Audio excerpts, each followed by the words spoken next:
Fala pessoal, tudo bem? Aqui é Felipe Souza. Tá começando mais um vídeo aqui no Esporte com Basquete. E hoje a gente vai falar um pouquinho das eliminatórias da Copa do Mundo 2023. O Brasil começou super bem, né? Vencendo fraquíssimo o Chile. O time do Chile, a seleção chilena é fraca, isso é um fato. Mas o Brasil começou muito bem na estreia do Gustavo Geconte como treinador. E a gente vou falar um pouquinho sobre isso, as minhas observações, claro, pessoais ali, sobre o que aconteceu nesses dois amistosos. Também vamos repercutir ali o que aconteceu no grupo e também nos outros grupos, né? Ali, Estados Unidos venceu, perdeu, teve derrota, hein? Já adianto que teve derrota. E também ver os nossos adversários do nosso grupo. Então, confira.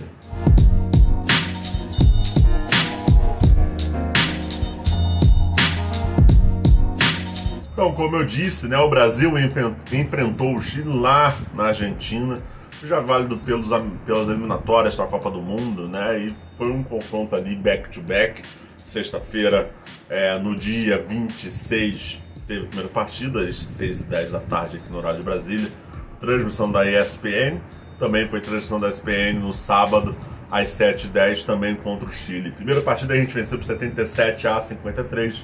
Bruno Caboclo ali, 14 pontos, 13 rebotes, fundamental para a seleção brasileira ir muito bem. Na verdade, o que a gente viu foi bastante o nosso garrafão funcionar. E aí era óbvio que ia funcionar. Lembrando, como eu até disse aqui no começo, a gente está enfrentando uma seleção chilena que é muito fraca de uma forma geral.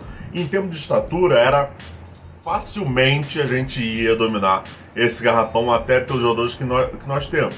Como a gente viu no primeiro jogo, o Bruno Caboclo se destacou. No segundo, o Lucas Mariano foi destaque. Mas a gente viu o Feliz também indo muito bem. O Tim Soares, que foi até uma surpresa nessa convocação do Gustavo Geconte, também foi bem.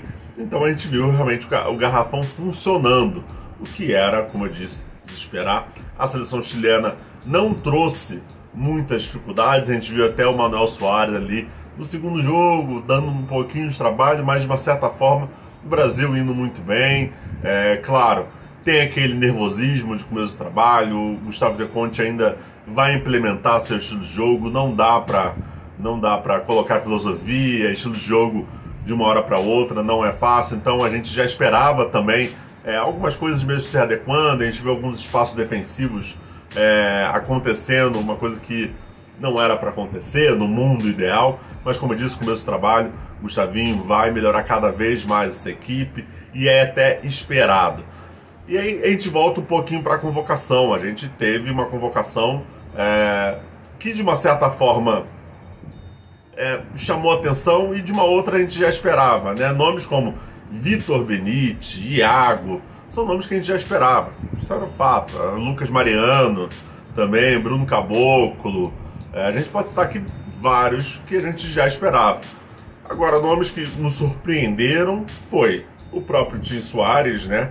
E Tim Soares, que até falei isso no Esporte do Basquete, no texto que eu fiz sobre essas observações. Tim Soares que era totalmente desconhecido pela maioria da torcida brasileira.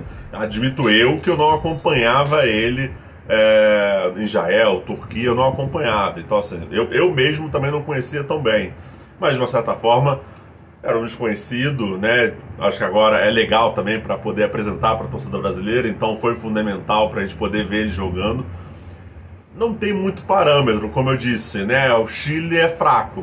Um time do NBB, provavelmente, o São Paulo ganharia do Chile, o Minas ganharia do Chile. A seleção chilena não trouxe muitas dificuldades para a seleção brasileira. Na verdade, o Brasil caiu num grupo maravilhoso, né? Com Uruguai e Colômbia também. O Uruguai ali, eu acho que é o melhor desses três times e ainda assim é muito abaixo do que pode realmente trazer dificuldades para a seleção brasileira. Mas a gente viu o Brasil dominando, então em termos de convocação a gente viu um Tim Soares ali que vi muito nesse período sendo tratado como o irmão da Stephanie, né? A Stephanie Soares, que jogou pela seleção brasileira, ganhou medalha nos Jogos Pan-Americanos de Lima lá com o José Neto.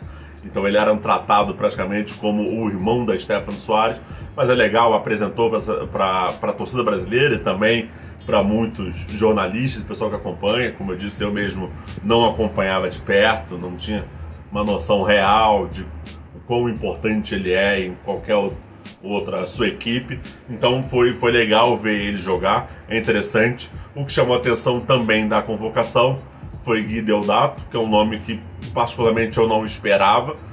E não esperava de me surpreender absurdamente, sim, porque talvez poderia ter chamado outro jogador no lugar. Eu acho que a gente eliminatórias, e claro, esse é o momento de você errar, esse é o momento de você testar, e eu entendo isso. Mas a gente pensa, principalmente Copa do Mundo, a gente pode começar a testar coisas novas, né? Jogadores novos, modelos novos, então me chamou a atenção nesse ponto. Como, por exemplo, gostei da convocação do Jaú. Faz total sentido. Vai bem no Campeonato Paulista, está sendo fundamental para o Bauru e é jovem. Legal, vamos testar, por que não? Então, essa convocação me chama a atenção um pouco e também chamou a atenção, e aí até mais dos torcedores, a falta do Gui Santos, por exemplo. Claro, os jogadores da NBA não iriam para essas eliminatórias, né? Até como o próprio assistente técnico, Thiago Splitter, também não foi. Para as eliminatórias, para esses 2 jogos das eliminatórias, Splitter não estava lá, não estava presente, só o Elinho. O Galvani não foi, né, porque nasceu o filho dele, Luca, então teve obviamente papel de pai, né, um novo pai, então parabéns Galvani por sinal.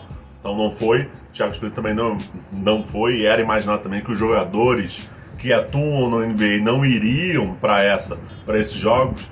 Mas o Gui Santos poderia ir, né? Tá no Minas Tênis Clube e não foi chamado.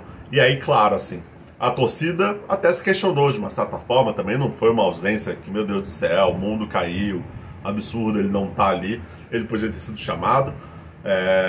Mas, internamente, o que a gente já apura é que a saída dele, pedido de dispensa lá no pré-olímpico, já pegou muito mal pro jogador. Isso é um fato. Aí eu não tô nem entrando aqui no mérito se ele fez certo, se ele fez errado, até porque, na minha opinião, eu acho que, cara, o jogador tem o poder da sua decisão. A carreira dele, ele escolhe o que ele acredita ser melhor para ele. Ponto. Mas, tirando essa parte emocional de lado, o que a gente está vendo, o que a gente viu é que pegou muito mal. O Petrovic ficou, né, possesso na época. Até um dos tweets foi justamente falando dos jogadores que pediram dispensa, inclusive o próprio Gui Santos. Então o Gui Santos ficou fora, pegou muito mal, foi mal visto nos bastidores. Quer dizer que o Gustavinho, então vou punir também o Gui Santos e deixar ele no banco? A gente não pode afirmar jamais. O que a gente tem de concreto nos bastidores é que o pessoal da CBB não ficou feliz com a pedido de dispensa, e a chamada dele agora, a não chamada dele para a convocação, talvez faça um certo sentido aí, mas é como eu disse, não tem como afirmar que o Gustavinho, que já não, meio que dá um chá de cadeira no garoto, e para ele poder pensar e tal, mas foi um dos pontos, foi um dos jogadores que levantaram a atenção das pessoas porque ele não foi chamado, né? Já que ele estava constantemente ali nas convocações do Petrovic, antes, obviamente, do pré-olímpico.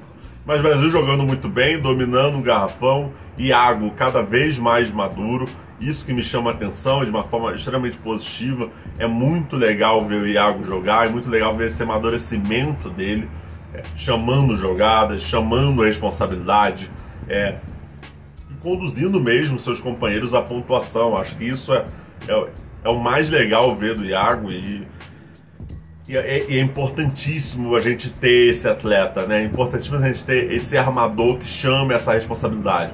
Foi muito bem na reta final do pré-olímpico, ali poderia ter sido usado mais vezes, a gente pode questionar ali se pode ser usado mais vezes ou não, mas o amadurecimento que ele teve, que está tendo cada vez mais, chama a atenção. É muito legal que a gente, hoje, se você pensar no quinteto da seleção brasileira, provavelmente você vai lembrar do Iago na posição de armador. Então isso é muito legal ver esse amadurecimento do Iago.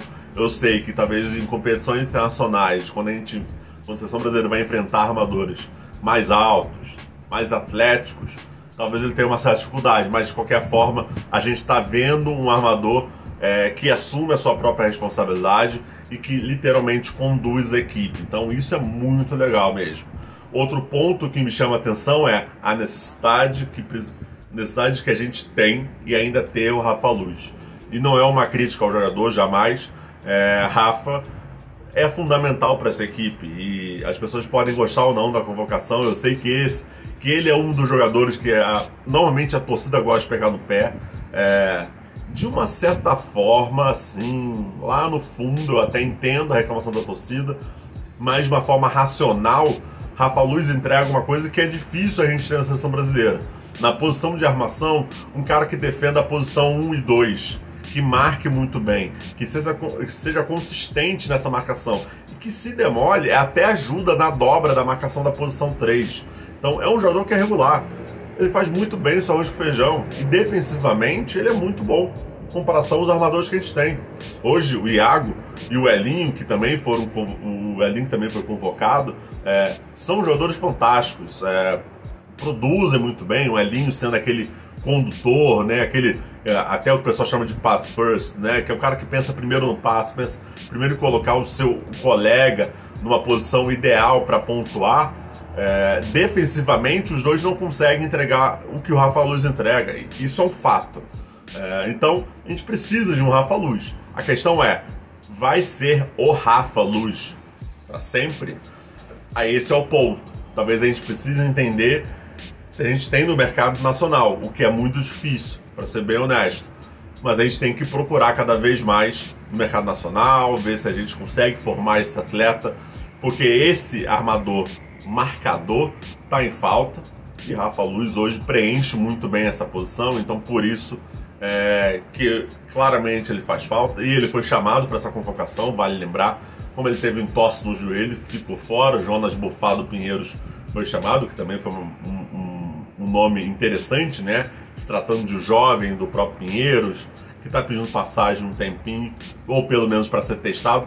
Foi interessante, mas o que eu estou vendo é que talvez o Rafa Luz realmente seja o nome ali de marcação na posição 1 e 2 ali. Eu quero até saber de vocês, né? Vocês estão vendo esse vídeo aqui, tem um outro nome que vocês sugerem? Tipo, talvez um nome que eu não esteja pensando. Qual um armador ali que possa fazer esse trabalho de marcação também? Ajudar. Porque é isso. Eliminatórias, o Brasil vai passar e acredito até que consiga a vaga com uma certa tranquilidade para a Copa do Mundo. A minha questão na Copa do Mundo, a gente está preparado? Eu acho que esse é o ponto, né? Tipo, não estar preparado, a gente tem jogadores, que a gente vai conseguir marcar muito bem os atletas adversários. E aí, justamente pensando nisso, surge um outro ponto também que me chamou a atenção, que foi justamente pivôs. Hoje a gente tem o Lucas Mariano e o Cristiano Felício, que foram os nomes convocados. Bruno Caboclo, por mais alto que seja, uma ótima envergadura, ele é ala pivô. Então, Lucas Mariano e Cristiano Felício. Lucas Mariano é um pivô mais móvel, pontua muito bem do perímetro, consegue fazer bloqueios, tem um bom passe, é um cara que consegue ler a defesa adversária de uma forma interessante. Do lado defensivo, ele ajuda na defesa da posição 4 também, por ser mais móvel. Fisicamente é um cara forte, isso ajuda. Felício, aí é puramente força física, é um cara que faz muito bem bloqueios dos dois lados da quadra, ele ajuda ali na parte física mesmo, né, de prender aquele pivô que não seja tão móvel. Felício pode ser esse cara de interromper e de dificultar a vida. Mas a questão a gente está vendo cada vez mais no cenário internacional, e aí eu estou fugindo, sim, um pouquinho das eliminatórias, como eu disse. Acho que eliminatórias o Brasil vai passar com tranquilidade, o nosso grupo é facílimo, é muito de boa, o Uruguai é fraco também, por mais do melhor dos três ali, o Uruguai ainda está abaixo da gente, não vejo tanta dificuldade assim. Eu estou pensando, já mirando alto, e eu posso estar errado, tá? Mas já estou mirando alto, já estou mirando na Copa do Mundo. Será que os pivôs que a gente tem é o suficiente? Lembrando, cenário internacional, a gente está vendo cada vez mais pivôs pontuando de média e longa distância, e pivôs cada vez mais móveis, se movimentando bastante. Nisso, eu já perco Felício. Felício talvez não vai nos ajudar nesse ponto. Se ele tiver que marcar um pivô que se movimenta bastante no ataque, ele vai sofrer. Isso é um fato. Ele vai sofrer. O Lucas Mariano consegue entregar isso sempre, direto. Será que ele não vai ficar muito preso às vezes na defesa? Talvez no ataque ele não vai render tanto. Então, assim, são pontos que são dúvidas mesmo para o futuro. Quem será esse nome? Será que o Tim Soares, que é um ala pivô também, pode ser usado ali? Bruno Caboclo também pode ser usado como 5, ajudando? Não sei. É literalmente dúvidas que surgem pensando em Copa do Mundo. Como eu disse, pensando em Copa do Mundo no cenário internacional. Então, me chama a atenção desse lado do pivô. É interessante para a gente poder ver como vai se desenrolar nessas eliminatórias. E no outro ponto que me chamou a atenção, e aí é de uma forma geral, uma observação por alto, é muito legal ver o começo do trabalho do Gustavinho e o que a gente pôde ver principalmente essa alta rotação. O Gustavinho sempre mexendo, sempre trocando, sempre para poder manter a intensidade cada vez maior. Isso é muito legal. Eu espero muito o trabalho do Gustavinho, acho que isso é um fato. Acho que todo torcedor brasileiro e todo jornalista brasileiro, o casamento com o Petrovic já estava esgotado, então o Gustavinho é um sopro ali, vamos dizer, mas a gente espera resultado, não vai ter muito para onde fugir, o Gustavinho sabe disso muito bem, já conversou com ele aqui no Esporte Clube Basquete, a gente vai esperar resultado, não tem muito para onde fugir. Vamos ver como vai desenrolar. O que a gente tem que passar aqui, como Esporte Clube Basquete, o que a gente pode passar para vocês eliminatórias, o grupo que a gente está, com Uruguai, Colômbia e Chile, é fraco, vai passar tranquilo. Eu acho até que tem uma certa obrigação de vencer todos os jogos desse grupo. O próximo jogo vai ser contra o Uruguai, no dia 25 de fevereiro, dando sequência a esse grupo. Depois, no dia 28, enfrenta a Colômbia também. Então, assim, não vai ter dificuldades. Eu acho que o Brasil ganha todos os jogos com uma certa facilidade. Então, vamos ver como vai ser o desenrolar. Acho que o Brasil, a gente tem que realmente começar a pensar alto. E pensar alto é pensar em Copa do Mundo. Se a gente vai ganhar eliminatórias, se a gente vai, na verdade, vencer na fase de grupos, facilmente. É obrigação nossa. Agora, como vai ser o desenrolar pra frente, é isso que a gente tem que começar a pensar. Eu acredito que tá no planejamento da seleção brasileira, é isso que eu espero, eu tenho certeza que tá. A gente vai melhorar cada vez mais e vamos tentar cada vez mais estar mais preparados para que a gente não surja ali nos fracassos anteriores que a gente teve, que a gente não caia do jeito que a gente caiu, jogando bem uma parte, chegando e tendo um desempenho pífio numa reta final. Dando sequência até no nosso grupo aqui, só para trazer aqui um ponto, a gente teve o Uruguai e Colômbia, o Uruguai vencendo por 83-75, Bruno Fittipaldo, também já um jogador conhecido da seleção uruguaia, com 31 pontos. Uruguai que tem o Pepo Vidal, né, que a gente conhece aqui no NBB, jogou na Unifacisa, é o jogador que está defendendo a seleção uruguaia, também fundamental na armação da seleção uruguaia. O Uruguai venceu bem a Colômbia 83-75 e depois venceu de novo a Colômbia por 82-69. Cara, Colômbia e Uruguai tranquilos. O Uruguai é literalmente a seleção que talvez vai dar um pouco mais de trabalho para a seleção brasileira, mas nada absurdo que a gente precise se preocupar com o Uruguai. E dando uma passadinha nos outros grupos, só peguei aqui alguns jogos para a gente falar um pouquinho, muito por alto, só para vocês terem uma ideia do que aconteceu. Os Estados Unidos venceu Cuba por 95-90, zero problema para poder vencer. Os Estados Unidos, que só foi com Isaiah Thomas, de nome conhecido, principalmente da torcida brasileira, né, jogador que passou pela NBA, mas o resto ali são jogadores jovens, tanto que o destaque dessa partida foi o Brian Bowen, segundo, com 16 pontos. Depois os Estados Unidos perde para o México 97-88. Orlando Mendes foi o grande destaque da seleção mexicana com 27 pontos, Isaiah Thomas com 21 do lado dos Estados Unidos. Amigo, e o Daniel Amigo foi muito bem também nessa partida pelo México. Olha que a gente viu ele aqui, né? A gente transmitiu o Campeonato Mexicano, então você que acompanha o Esporte Clube Basquete, a seleção mexicana você conhece bem, que você viu de perto, muitos jogadores aqui atuando, como Paul Stoll, Daniel Amigo e entre outros. Daniel Amigo nessa partida fez 18 pontos, hein? Olha que ele é grosseiro jogando basquete, mas foi muito bem pela seleção mexicana.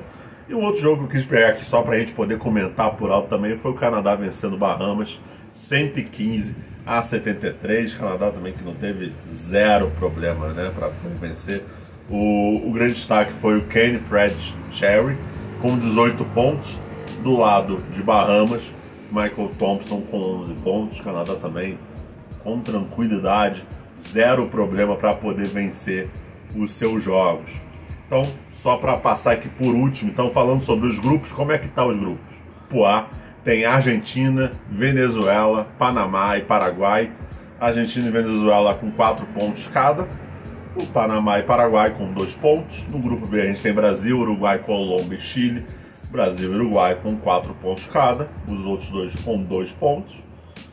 Lembrando, derrota vale 1 ponto e a vitória 2 pontos. Então, no grupo C a gente tem o Canadá, República Dominicana, Ilhas Virgens e Bahamas. Canadá e República Dominicana com 4 pontos. E no grupo D, esse grupo C do Canadá e Bahamas é moleza pro Canadá também, vamos ser sinceros. Esse grupo D é um grupo mais enjoado, mais chato, que é México, Porto Rico, Estados Unidos e Cuba. A esse a gente já vê um pouquinho como é difícil. México liderando com 4 pontos, Porto Rico com 3 pontos, Estados Unidos com 3 pontos e Cuba, porque não venceu, mas pontua com derrota, né? 1 ponto, tá com 2 pontos. Grupo mais enjoado esse. É isso, pessoal. A gente vai estar acompanhando de perto as eliminatórias da Copa do Mundo, trazendo mais informações para vocês, e eu já peço a ajuda de vocês também pro sinal. Por favor, o que vocês gostariam de ver? Vocês querem que a gente só comente depois dos jogos? Quer dizer, então a gente só voltaria a falar de seleção brasileira em fevereiro? Ou vocês querem que a gente fale alguma coisa antes? Ah, Felipe, toca nesse ponto. Vale a pena a gente falar sobre isso, aquilo? Por favor, traz aqui pra gente, porque a ideia do Esporte Basquete é cada vez mais melhorar essa entrega de conteúdo para vocês, principalmente basquete nacional. Beleza?